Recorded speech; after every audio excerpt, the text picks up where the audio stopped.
आज आपण बनवूया भरली वांग्याची भाजी। इथे शेंगदाणे भाजून घ्यायचे। शेंगदाणे भाजून येतात तर वांगी कापून घ्यायची आहे।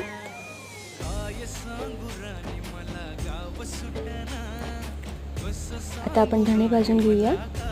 त्यानंतर मिक्सरच्या भांड्यामध्ये शेंगदाणे, धणे, हिरवी मिरची, कोथिंबीर, धणा पावडर, जिरा पावडर घालून घेऊया आणि मसाला बनवून घेऊया। मसाला आपण वांग्याच्या भाजीमध्ये भरून घेऊया। त्यानंतर कुकरमध्ये तेल घालून लसूण जिरेची फोडणी करून वांगी घालून घेऊया। हळद घालून घेऊया। लाल तिखट घातलंय, गरम मसाला घातलाय, दाण्याचा कूट घातलाय आणि मिक्स करून घ्यायचंय। आता आपण यात 2 ग्लास पाणी घालून घेऊया।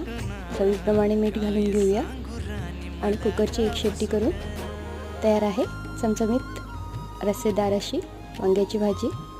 रेसिपी आवडली असेल तर कमेंट करून सांगायला विसरू नका।